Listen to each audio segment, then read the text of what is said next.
Welcome, Santa Fe Public School Athletics family. We're happy to get into our third episode of the Santa Fe Public School Athletics podcast. Today we have a legend in Santa Fe, Aaron Abeyta, Santa Fe Public School graduate, athlete, and Sports Primo owner. Pretty excited to have you on board, Aaron. Welcome. Thanks for the kind words, Nick. You know how to hype me up.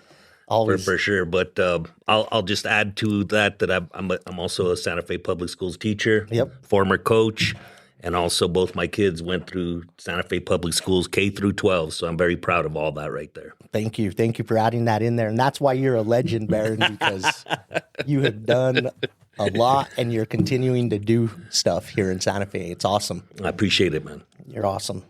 Well, I'd like to jump into a couple questions, let you answer some stuff, let the fans know the man behind the voice that they hear during sports broadcasts. All right.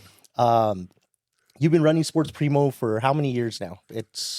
Well, Sports Primo, I think we started in 2017, I believe, December of 2014. Okay, December of 2014. We got our researcher here telling us. So, yeah, that's Sports Primo, and then I've been a broadcaster on the radio since 2005. So it's been a long time, man. It's gone by very quickly. It's been a absolute blast to do all of it. Like it's something I didn't plan on doing.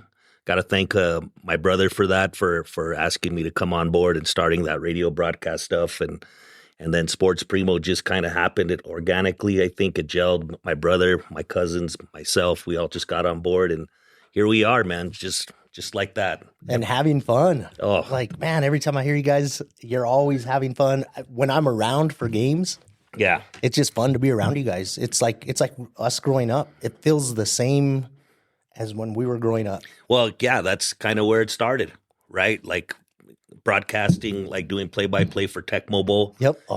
In our living rooms, and that's kind of where we started that play-by-play stuff. And yeah, here we are today. So I do call the games just kind of like that. And I got to give a big shout out to like Dick Vitale. He was a big influence on the way I call the games. I think he was exciting to listen to, and he didn't care about showing emotions and all that. And I don't either. I can't help it. Yep. It's just who I am when it comes to high school sports, especially the high schools here in Santa Fe. Like I grew up here. I went to school at Capitol High School. I taught a lot of these students that I'm broadcasting the games for. So I've got skin in the game, for lack of a better word. I am emotionally attached to these games, to these kids, to their families. And so when they do good, I feel proud. I feel happy. And when there's a loss, a defeat, I feel bad. I empathize with that. I'm right there with them. So it's been just something I've never dreamt that we'd be able to do, and for this long too. So it's been awesome. I agree. It's been awesome. And it's a great example for our student athletes right now to see homegrown heroes, basically helping them become successful in life and showing them successful paths. They can follow and emulate what you did and know that path to success if this is something they want to do, or in anything they want to do, right? Like that's right. I talk to my students about that, where they ask me about Sports Primo and stuff, and I tell them, like, I found something that I enjoy doing, something that didn't feel like work. Yep. And it's a blessing, and some of it is luck, but it's just like you do something good enough, you put your effort, you put your best at something, and usually you'll pay some dividends. You'll get something out of it. When we started this, it wasn't something that we thought that would build into what it was. It was just, we were just having fun. It was an opportunity to go to the game. It was an opportunity to hang out with family too. Yes. Yep. Right. To hang out with Amado, to hang out with my brother. Otherwise, I'm not sure how much we would see each other because of our schedules, because of our lives outside of it. And so that was also something that kind of happened, is that we have road trips to games that we laugh all the way over there, talking about stuff, about our history with each other, our past. So I tell my kids that find something you're good at. Yep.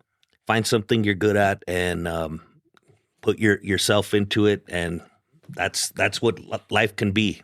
Yes, right. It can be enjoyable. That's what it can be. You they say the world is your oyster. You have to figure out a way to make it your oyster, right? Because the world can be many different things. It can be exactly, and sometimes things don't work out the way you think it will, but those are learning opportunities. 100%. I think more than losses. That's what I used to tell my team, is that a loss is a learning opportunity for us to get better. And so I tell my students that as well. If they don't get something on a grade, I kind of create not to pay attention to the grade, but to pay attention to the process, right? This is a learning opportunity. What can you do better? What did you do well? What can you do better?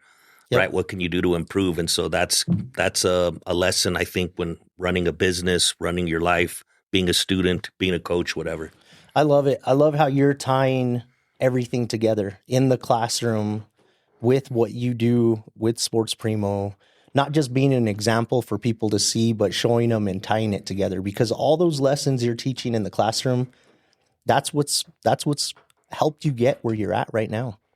Family, obviously, and everything that's around, but doing those things, your own advice that you're giving them steps to success.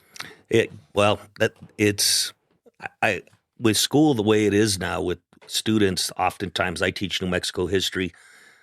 They often every year I'll get the question, well, how's this going to help me in life? How is learning about Oñate going to help me get a job and all? And I start right from the beginning that why you're in school, it's to learn how to learn. Yes. It's to learn how to think, right? Like this stuff might not help you get a job, but learning how to learn this stuff will help you get a job. Learning how to think on your own, learning how to research on your own, learning how to critically think, that will get you somewhere in life. It'll enrich your life. And then before you know it, on the way, they start knowing New Mexico history. They start seeing their city differently. Yes. They start seeing all the little stories that are at the plaza. And that happens on the way. And before you know it, they're excited about it. They're I got kids that are coming to me saying, hey, guess where I'm going this weekend, Mr. Abeyta? I'm going to Fort Sumner to see Billy the Kid's grave. Oh, awesome. I was dude, that's awesome, man. So that's kind of the start, learning how to learn, learning how to think. And then eventually it's your life becomes richer because you know things that you didn't know before. Yep.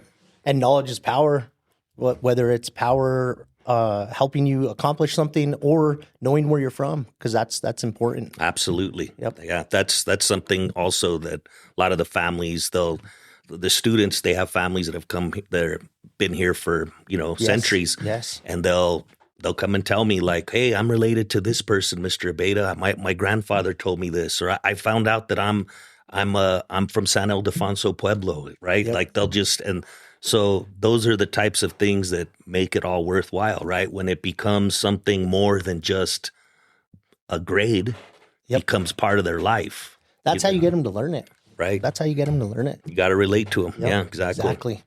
And kind of shifting gears a little bit, the teaching part you're very passionate about. I don't think a lot of people know that side of it, especially the ones who hear the broadcasts and they know of the Baron with sports, and some of them even know the ball head back in the Capitol High School days. That's way back lower there. I'm reaching way back. You've got to know me from way back to know the ball head. Since you bring it up, I guess just to give the audience that background. Yep. So the Bleacher Creatures, freshman at Capitol High School, right? It was the first year Capitol High School was open.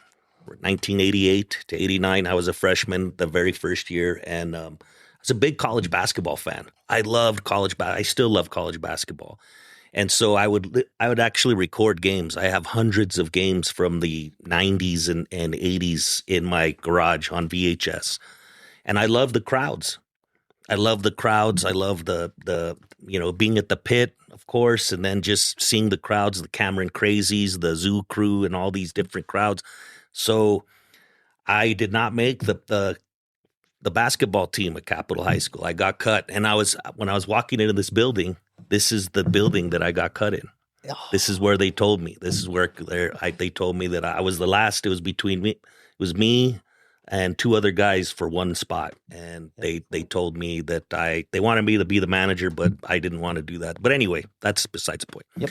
But I wanted a lot of my friends were on the team still. Buddy was on the team, Ovi Hill, Rick Padilla. They were all my friends. And so I still wanted to be part of the team. I still wanted to support those guys. So I started to do what I knew how to do. I knew how to run a crowd. I knew how to start the chants and stuff. So I cut out a basketball. Yep, I remember. And I painted it like black and silver, and I cut 2 holes in it. And very, very rudimentary. It was not. I'm not an artist. I'm not a craftsman by any means. I thought it was awesome. I was young looking at it. I thought it was awesome. Well, I couldn't believe how it took off. Like, it was just this really, really rushed, bad ball head that I cut, and I put it on. And lo and behold, I wore it for when Capital High School, I think they played Albuquerque Academy, and Academy was like ranked number 1. And the New Mexican took a picture of us in the paper. The crowd. Like, I'm not sure I've seen that in years where the crowd was in the paper, not the game, but they actually, and I have the clip still and it said, the photographer asked us like who we were, and we gave him our names. And I said, we're the bleacher creatures. Yep. It's like, we're the worst nightmare for opposing teams. And they put that underneath the photograph, and I'm wearing the ball head in that photograph. And then all of a sudden it was like people were asking me about it. They wanted to touch the ball head and all this. I'm just like, okay. It's awesome. So that's the story. That's the story. I never knew how it started. I only knew about it. And you guys obviously a little older than I was. Yeah. And I would see it at games when we go, because crowds were just different at that time. But the bleacher creatures have always had like a place in my heart. Obviously, seeing family out there and friends just rocking and rolling. And getting the crowd hype, man. Like, there was nothing like that. Oh, the atmosphere was amazing for those Capital High School games. And we went through all 4 years just being that way. Like walking out to Phil Collins with the lights dimmed down. That's and right.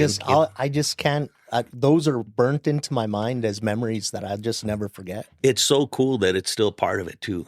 Like, they come out to Welcome to the Jungle. We named it the Jungle. Like, my class named it. We had a sign that said Welcome to the Jungle in that photograph that they took in the paper. It said Welcome to the Jungle. And then I remember our principal, I think it was Mr. Senna. We had an assembly, and he said, I saw a sign that said Welcome to the Jungle. We were all in the gym. He said, so we're gonna name this officially the Jungle. Awesome. And so we went crazy because we didn't know it at the time, but we were setting a tradition because we were the first 4-year class that went through Capital High School. And so, it's cool to see those traditions still there. Yeah. Even football comes out. They have Welcome to the Jungle going still. That's right. Yep. I didn't even know that's where it originated from. That's where it came from. Yeah. That's where it came from. So, yeah, it's always cool to see. It's, that's part of like growing up and staying in your community, right? Yes. Like, it was such a privilege to raise my kids here and to just stay in Santa Fe and be able to contribute to it. I taught some of my friends' kids. Yep. I'm at that age now where I'm teaching some of my students' kids. Believe it or not. Oh, I hear it. I hear it. So that's been an honor, and to just be in my community and see all that go through. There was a time there that I didn't pay attention to high school basketball here. I was living in California. I was kind of doing another thing. I got married. And then when I came back, that's what radio broadcasting did. I was able to get back into something that I missed, and I didn't even know I was missing it. Yep. Right. I didn't even know I was missing it. But then just going to the games every day, and then when there's a great, like right from the start, we had great seasons to cover. Yeah. Capital High basketball, my goodness, in the early 2000s, an absolute powerhouse. Yeah. Shout out to Coach Gomez, man. Yep. Early years we got to do the pit. I'll never forget broadcasting our first games at the pit. It was a dream come true, a dream I didn't know I had, but walking down that ramp and then sitting courtside calling a Capital High School basketball game, my goodness. And Santa Fe High made it to the state tournament, the Final Four that year too. They played Hobbs, beat Hobbs in the pit. and then eventually lost to Manzano in the semifinals. Like covering those games, wow. I was sold. This is it. I'm doing this. Dreams coming true that you didn't even know you had. I didn't even know I had them, right? To be able to do that. And it's funny, like back in the day too, I used to record our football games. Carl Twyba was doing the football games, and I would record them I'd have my dad record them. And so those tapes are there somewhere. I still remember when we beat Socorro on a last-second field goal. They were ranked, I believe, 3rd, and we were ranked 7th. And they came to Capital, and we beat them on a last-second field goal. Nate Segura hit the field goal. And I was actually in there. I was a sophomore. I was on special teams. That's where everybody starts. Yep, we all start on special teams. Right? I remember they had this big guy on me. He was like 6'5", big Socorro dude. And James Perlman was next to me. Shout out to Pearl. He's the coach. He's a coach at Capital High School now too. And he was to the right of me, and I was like, Pearl, you got to help me with this guy. He's like, all right. Well, he had to take on 2 guys. And so this guy came at me, and I went low and he fell on me. And I remember looking up and seeing the ball go through the goalposts. And we had just beat the number 3 team in the state. And I was like, wow, this is awesome. I was on the field for it. and you did a key as a sophomore. You had a key part in that no one gives the credit. The Hogs down on the line and the trenches that's where it's won. The special teams, man. Yep. And special teams. Coach Ludke used to say they're a third of the game. Coach Ludke, I have not heard that name in a long time. He said special teams is a third of the game. Gentlemen, you're supposed to know that. He'd always rile us up with that. And it did. It kept us dialed in. Like it made us feel like we were part of the team. What we did was important. There was no detail missed. And that beat the number 3 team in the state. If he didn't do that, a lot of people don't take it serious. And a lot of athletes, for some reason, look down on it. And it's like you make a career doing special teams. You can make a career. You can make memories, just like I shared. And like we were talking about it. Sometimes athletes want to start at the top. They want to start at the very beginning. But like when you're in a program, you got to find your niche. You got to find what's going to contribute. You got to find what is your role on the team. That's something I would teach my kids when I was coaching. Like pull aside a guy and I'd be like, listen, I've got 5 other guys that can shoot threes. It's like, I don't need you to shoot a 3. You know what I need you to do? If you want to get on the floor, you know what you got to do? You got to play defense and you got to rebound. 100%. That's what you got to do. And that right there would embolden this guy. He doesn't have to shoot like these great shooters, but if he rebounds and defends, he'll be just as meaningful part of the team. He might not get the headlines, but he's going to be a meaningful part of the team. And I think that's something that a lot of student athletes need to understand. Like even practice players are an important part of the team. And when you become a practice player, a good one, that's when you start to get playing time. I mean, again, that's kind of what happened to myself as well, getting on special teams first. I stood out in a practice, and Coach Ludke told me, he's like, you're going to get on special teams. And I guess my face dropped, and he was like, yeah, son, you're going to get on the field. So that's a great message. That's a great message because nowadays it's easy to join a club team. It's easy to get on an AAU team. Everyone plays. Everyone, you kind of get that false sense of security in a position or doing being able to shoot or do something. When it comes to high school sports, that's the beautiful thing about it. And middle school, it takes a team to win. Absolutely. And I think I love club. I love AAU. I'll put that out there because I think it's necessary for reps. A high school coach can't be with them all the time, and players need to develop. And you get that time there and a little freedom where it's not so strict. You get to just play ball. But when it comes to high school sports, you said it best. Like you have to find what you can do to help the team, or else teams don't succeed. And I don't know, as an AD, as a coach for over 20 years, a lot of times, and I get it, parents, they have to have the best outlook for their athlete. But I don't think they always understand a coach is for that entire team. And a coach makes decisions that is going to hurt someone because you only have 5 spots on the floor for basketball.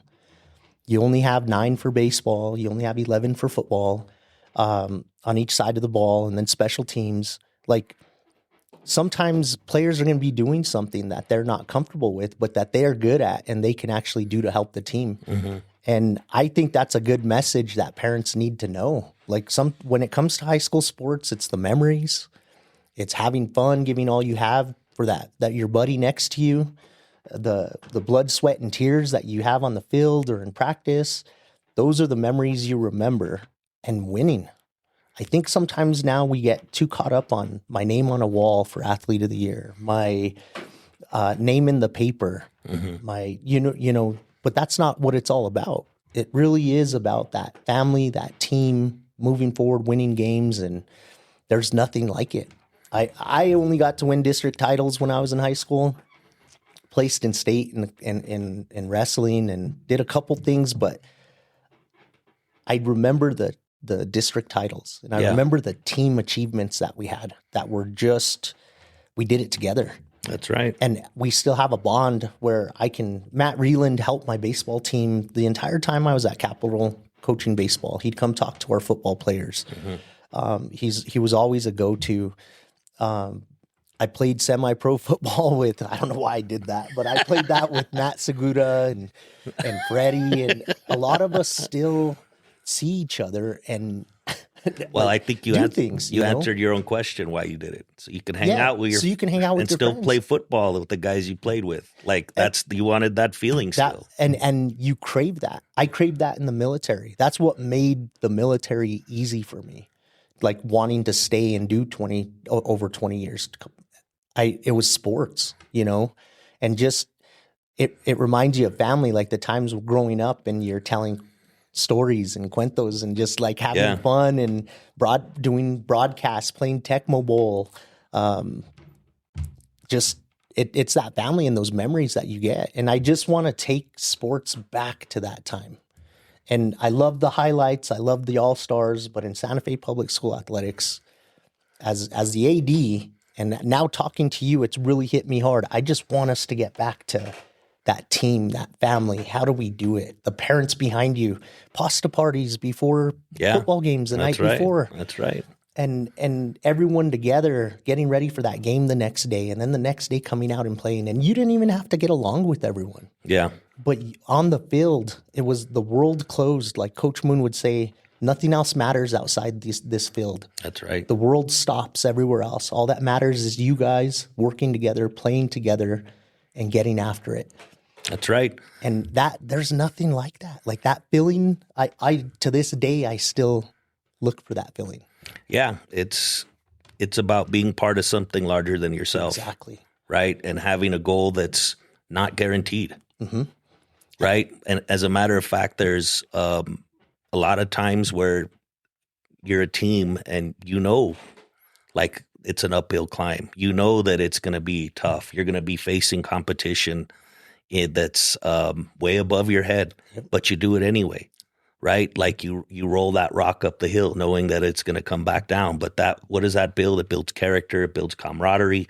And it's a life lesson in that you can put yourself into everything and sometimes it won't work out. Yep. But then what's the important part? It was that you put yourself into something that was larger than yourself. It's the process. Enjoying the process while you're in it. One of my highlights of my broadcasting career is when we got to interview Coach Weir. He was the UNM basketball coach at the time. I think it was after his first year. So it was after his first year. He had a really good first year. They didn't make the NCAA, but he if you remember, he came into a program that was really bad. It was after Coach Neal, and he brought in a bunch of new players, and they played hard, and they won a lot more than they lost, and really surprised a lot of people.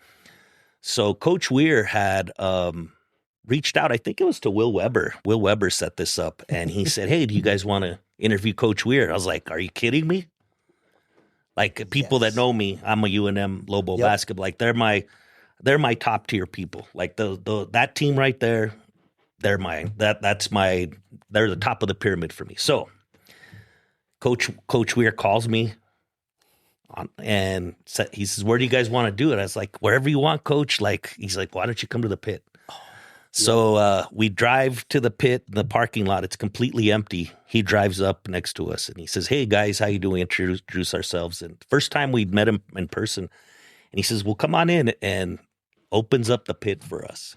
Like, for anybody that grows up playing ball in New Mexico knows what a big deal this is, right? Yes, like, yes, this is like hallowed ground, man. This is Notre Dame for you and for basketball in New Mexico, right? Yep. So we walk in there and he's like, sets up the table for us on the court. We did it at the Davalos Center. It was just us and him, and an amazing moment. I'll never forget it. So nice. There was no sports information director. There was no handler. It was just us and him.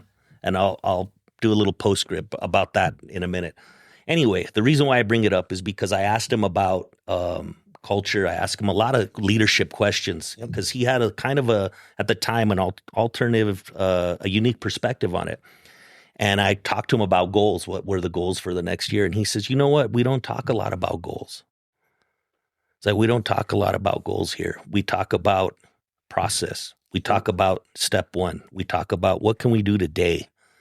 And we don't have a goal at the end of it. A lot of coaches would, and they have their own way. One thing about being a coach and a teacher, I think, and a human being, is just being who you are, genuine. Yes. And if you're a goal-oriented person, then you make that work. But this is an alternative perspective that he had to get his team beyond thinking about the goal and thinking about the present. What can you do now at your best? Details, 100% effort. Like, what's today going to be about? And I thought that I took a lot from that, right? Because there's a lot of times where you can put yourself into something and you can have these expectations and it doesn't work out. Jack Kerouac says you didn't sign a contract with life. Yeah. You know what I mean? If you do this, you get this. Yeah. No. Nothing's right? guaranteed. And so high school sports teaches you that too sometimes, that things don't always work out. Everybody has so many different experiences with high school sports. Some really great, some not so great, and then everything in the middle, right? So what are you going to get out of that? Why didn't it work out, right? What was it with me? What were my expectations? Sometimes there's things out of your control. Sometimes there's things in your control. The things you worry about, that people should worry about, is what's in your control. 100%. Right? So getting back to the postscript, though, with Coach Weir. So that we did that interview. The next year, we want to do it again. All right? This is after his second year. Second year didn't go too well. It went okay, but it didn't go as well. And we set it up for him, but this time we had to go through the sports information director, right? Yep. This time there was hurdles. This time, what are you going to talk to him about? What are you going to ask him? Like, all these things. And we're like, well, just about the season and stuff. So then we get there. It's the day of, he's finishing up his basketball camp, his youth basketball camp at the pit. And it's the day Anthony Mathis told him he wasn't coming back to UNM. And so the SID pulls me aside and says, "Don't ask him about Mathis. He just found out." I was like, okay. I was like, all right. So this time it was my brother and myself, and I think Amado was in there, but it was in his office, and there was 2 or 3 other people in there, right? And it was a completely different, it was atmosphere and back and forth. It was still really cool, but it was just different. He now had handlers. Yep. Right. And so that first interview where something spontaneous and organic happened, like those are things that are really precious to me. Yes. Yeah. Because it's original. It's not scripted. It's not written out. Yep, right. 100%. So anyway. Dang. Well, thank you for sharing that with us, man. Like that you've been doing it for a long time, and that special memory. Anyone who loves the Lobos like we do. We're still waiting. Yeah. We're still waiting for them to get to the Sweet 16 at least. Like, my daughter was telling me about, what if they ever get to the Final Four, Dad? I was like, I don't know what else. I don't know what else to do with my life after that. My kids It's all downhill from there. My kids went to UNM so they could be Lobos because I didn't go to UNM. I say I might get a second master's from UNM just so I could be a Lobo because that's how much I love UNM. Right. It's part of who we are, man. We grew up like listening to them play on the radio. I remember begging to watch games to stay up late because they were on late at night. Your dad took me to my first Lobo game. Do you know that? No, I didn't. Yep. I went to my first Lobo game with your dad. No, I didn't know that. My dad didn't tell me that. He took Buddy and I. It was an NIT game. They played, I believe it was Oregon State. And so you didn't need season tickets for it or anything at the time. This must have been like 87, 86, somewhere around there. Yep. He took me to my first Lobo game. That's awesome. It was awesome. And then, of course, another memory I have with your dad is